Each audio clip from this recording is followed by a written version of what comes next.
Hey, what's up guys? I want to talk to you today in a new way about a familiar topic. In your opinion, is it better to rent a home or to own one? No doubt you said own, but I know you'd agree that there's a place for renting at times. So what about your business? Would you say it's better to rent or to own your business? Have you ever considered that before? See, the real estate angle is easy because there are times when it's right for your clients to rent, and most people would agree that owning is best for everyone long term.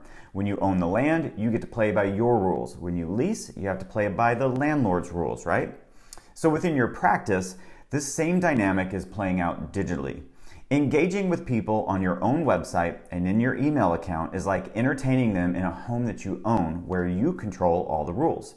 And when that engagement happens on social media, it's like entertaining people at a house you rent where everyone has to play by the landlord's rules. And this analogy points to why, just like you want to own your own home in the long run, you also want to own your business. And that means it's important to use your rental space thoughtfully. Or in other words, using space that you rent on platforms that other people own in ways that support the property that you own. And for sure, renting has its place in your practice.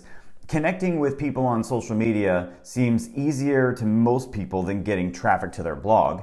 You can run paid ads and get yourself and your listings in front of a lot of eyeballs, and you can build up a ton of likes and followers. But all of that is done on rented land, and it wouldn't take you long to find plenty of examples of landlords pissing people off by changing the rules without notice. For example, just this year, for no apparent reason, YouTube cut off the monetization of videos posted by Scott Adams. That's the guy who creates the Dilbert comic series. So one day he woke up and discovered he'd lost 100% of his ad revenue that came in from people watching his YouTube videos. And a few months ago, Amazon cut referral fees that it pays to people using its affiliate program, which is a platform that some people have built their entire livelihood on.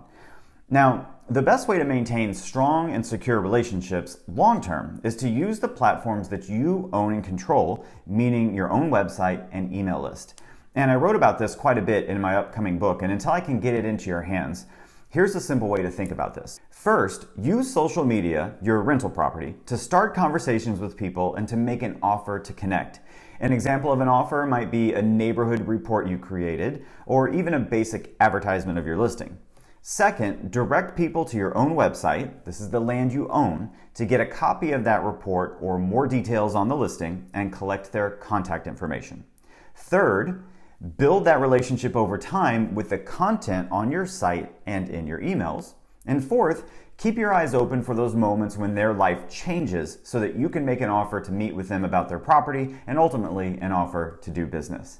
And this way, you can use your rental space to drive people to your own property so that in the long run, whatever the landlords at Facebook and YouTube, etc. decide to do, they won't be able to harm your practice in any meaningful way.